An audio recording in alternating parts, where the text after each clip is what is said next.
Hello everybody and welcome back to NCAA 2005 in the Idaho Vandals Dynasty mode, and we are here looking at a score from the last week's game between UCLA and Washington State. So UCLA went on the road and got beaten in closing seconds presumably by Washington State. So that handed them their second loss, and now we're going to take a look at the Pac-10 standings and see how things are going. Currently Arizona leads the way at 5-3 because all 5 of their wins are in conference, but Stanford, who beat the snot out of us a couple weeks ago, UCLA, who just lost, and us are firmly in the race right now at 4-2. So, and of course we just beat Cal, which puts us above them. So it's kind of a bit of a race here in the Pac-10 as we kind of wind down our first year in the Pac-10. This is going to be our 10th game, if you can believe it, man. Our 10th game of the year. So we're getting down here to the last couple games of the season. We'll presumably only have one more conference game after this. We could really put ourselves in a position to maybe even win the Pac-10 if we are to win today here against UCLA in the Rose Bowl, which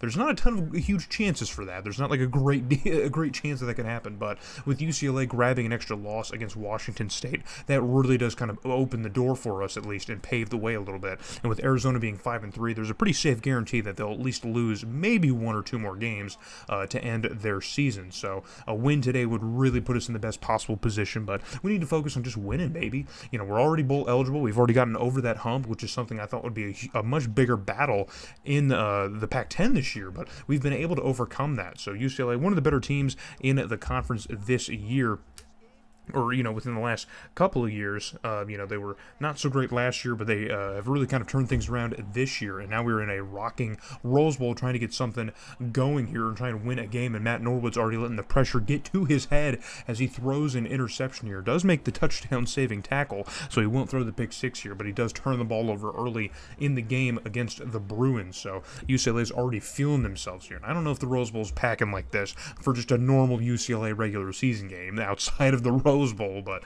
I'll give them credit in this game. It is just a video game. They have packed the house here for their first game, conference game against the Vandals. So, and Matt Norwood's already struggling to deal with that pressure. It's a huge stage. We don't deal with this in Moscow. So, but it's already 3rd and 17. Our defense definitely came to play here, putting the quarterback under some pressure, and that pass is incomplete as Matt Helms, the second-team All Pac-10 player from last season, cannot move the Bruins after the interception. So we drive the ball back towards the Bruins area here, and now a quick pass over to Keith Bridges, or actually I think Bridges is out in this game for some more disciplinary actions. He's had some problems this year, so I think we're only dealing with Marcus Donnelly in the backfield, but it doesn't matter because we're hitting Conrad McNeil across the middle for a huge pickup here to continue our drive. And now the Rose Bowl is absolutely rocking, folks. It is completely rocking. And no, that is Keith Bridges. Okay, so that is Keith Bridges. I think that is the problem. We ran out of disciplinary points, so now Keith Bridges is playing, but that's probably not gonna bode well with the NCAA. They're probably very upset with us, so we will figure out the ramifications of that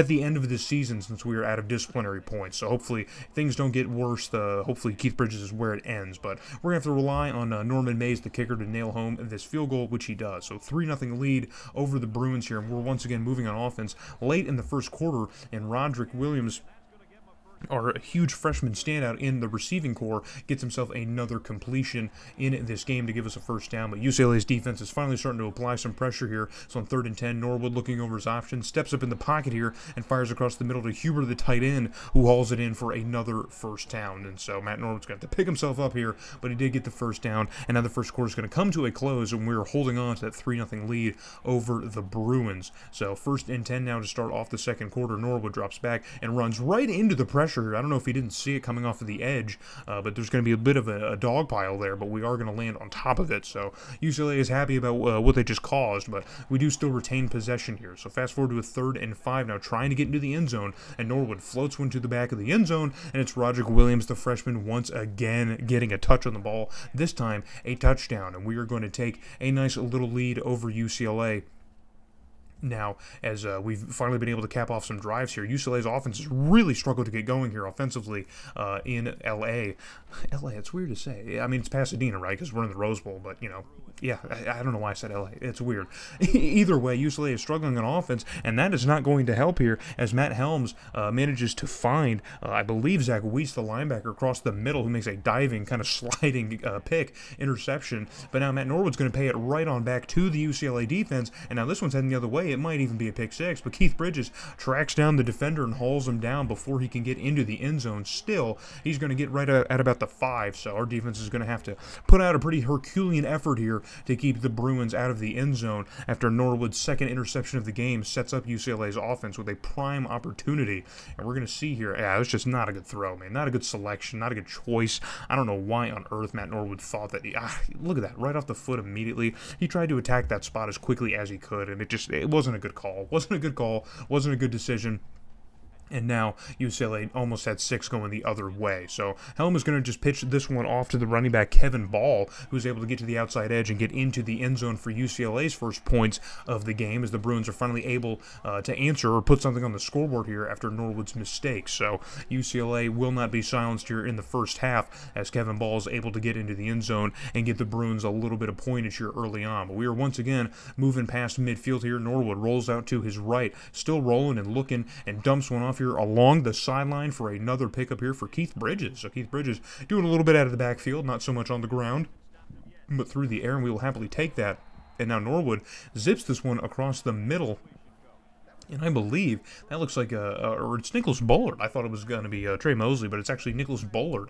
And so we have a little bit of an injury in the receiving core. Roger Williams did bruise his ribs in this quarter, and that's going to take him out for a quarter. And so we are down a receiver right now in this game, but it doesn't seem to matter because all Norwood can find is the other team. And so this is kind of an unfortunate bounce here. The ball gets batted around just a little bit, but that is still an interception, which is more than good and acceptable for UCLA's defense. So UCLA generating another turnover here and giving their offense even more opportunities. We'll see if they can capitalize on it. I don't know, they haven't played all that well in the first half, but they did finally answer us back. It's not like we're playing super well either, only with 10 points on the scoreboard. So UCLA racing against the clock within under a minute, and Matt Helm is able to find a UCLA receiver downfield. It's John Paul Lewis, their top receiver, but then trying to get another shot, maybe closer to the goal post, or maybe a shot towards the end zone, and it's going to be a sack as O'Neal, I believe it was Alton O'Neal, I believe, came off the edge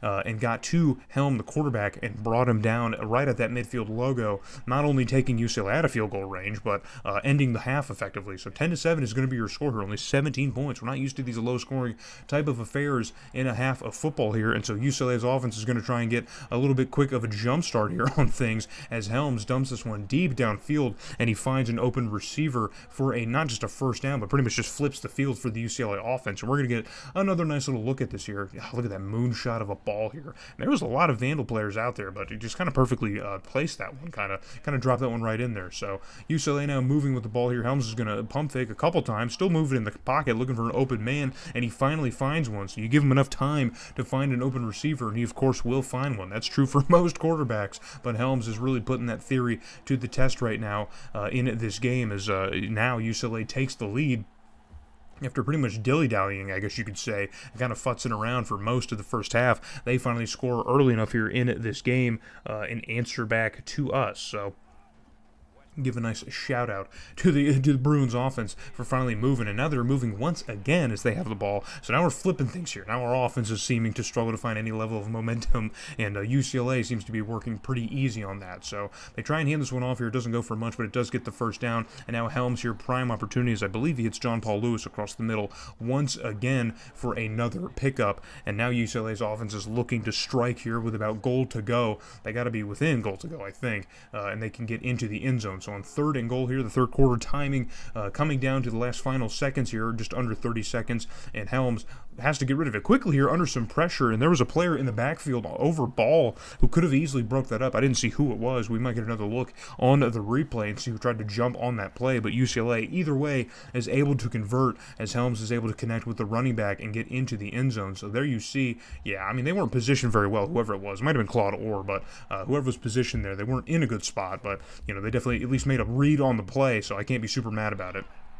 And Norwood now finally going to make something happen here, and it's a foot race, and it looks like the defender could probably make a play on the ball, but he's not going to, and it's going to be a huge pickup and completion for the Vandals offense. And we're going to see, again, just exactly which receiver it was, because it was a bit of a noticeable size difference, but that is going to be Roderick Williams, so he's back healthy in the game here and leading a Bruins defender in tow, but for some reason didn't want to try and go for the shoestring tackle or the diving play. I know it's kind of weird in these games whenever you try and dive that close. It doesn't trigger the animation, but either way, we'll take it because Roger Williams is going to get a much-needed touchdown for the Vandals offense in the third quarter to keep us in the ball game. So 21-17 now the score here in Pasadena, and so it all comes down to this final frame. UCLA moving around midfield. Helms floats this one across the middle of the field, and it's John Paul St. Louis who's off to the races, and he's going to get another long touchdown here, or get his first long touchdown, really. I think it's his first touchdown of the game.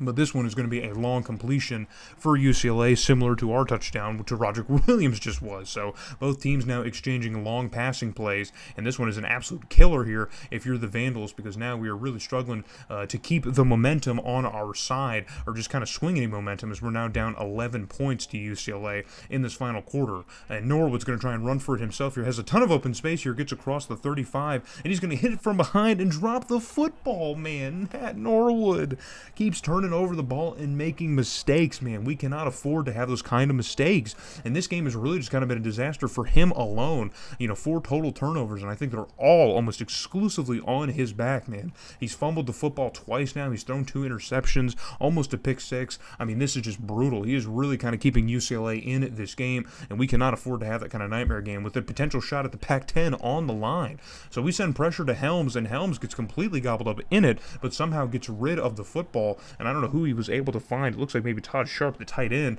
is who came down with it, but the second team all Pac-10 player might have came down with it. We'll get another look at it, but look at all this pressure that came in, man. Ooh, that was, Jeff Williams was in there almost immediately and laid the lumber down on Matt Helms, but it's still a first down for UCLA. Now they're looking to score here on a 3rd and 10. Helms all day to throw here, and I don't know what that was. Did you see that? He turned to the left and threw to the right. I don't know. I don't understand it. But our defense comes up huge here and forces UCLA to have to go for 3 points, and they do go for it, and they do get it. So UCLA is still extending the lead a bit here. It's a safe little padding of the lead to what they already have here, but it's still manageable for us here. Only a 14-point game. We still have time to get back into this. And Norwood rolling out here, and he's going to try and run for it again. Has to protect the football here. Unfortunately, he gets out of bounds before it can come loose again, because that's something we have to be concerned about now, apparently, since he's been a little bit fumble prone in this game. But that appears to be where we are at now. So 3rd and 1 now for the Vandals. It's going to be a handoff for Dylan Barker, the fullback, who is able to pick up the first down and extend the drive. And now under 3 minutes, there's still plenty of time here, but we need to be a little bit more efficient since we need 2 whole drives, not just this one, to get back into the game. So another fullback dive to Barker. I'm not really sure why you'd run tempo to run another fullback dive, but I won't question Lynch here. He's got us where we are now, so we'll just roll with it. On the next play, Norwood here is going to try and run for it, and a couple of spin moves is going to at least give him a few more yards in addition to the first down. And now we are once again running with some tempos. The Rose Bowl continues to get louder.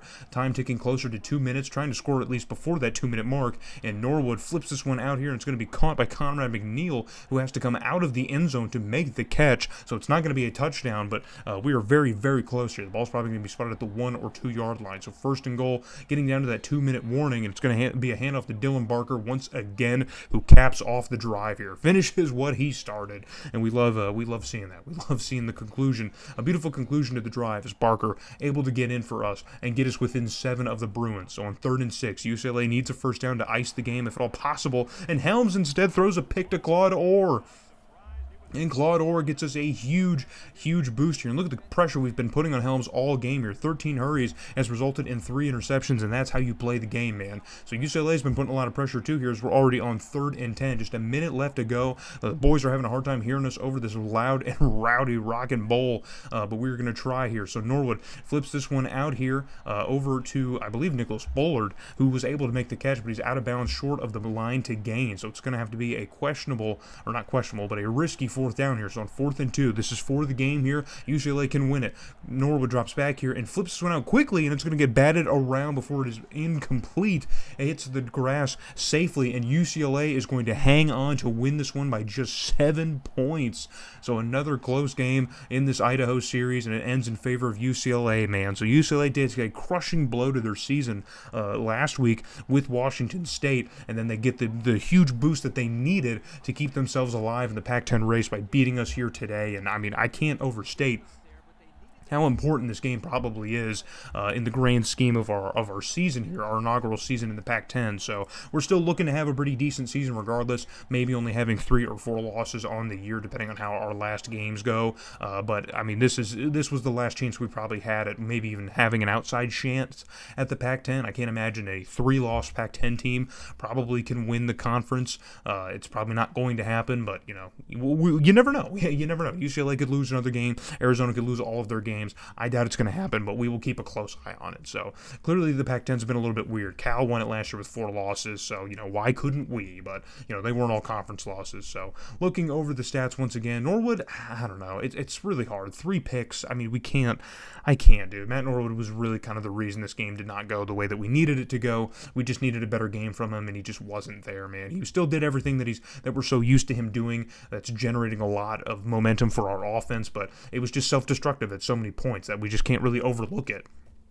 So it's an unfortunate game, to say the least, for us. But we do pick up the win against Arizona, who was, of course, the front runners, and they did lose the next 2 games. So now they're falling to 5-5 and presumably are 5-3 just about in conference this year. So our conference play is over. We finished 5-3, and we are 8-3 heading into our final game against the Hawaii Rainbow Warriors, who beat us up really badly in the first year. So this is hopefully a revenge game, but who knows? Hawaii is very good, so we're not sure exactly how this is going to go. So I hope to see you guys there in Hawaii.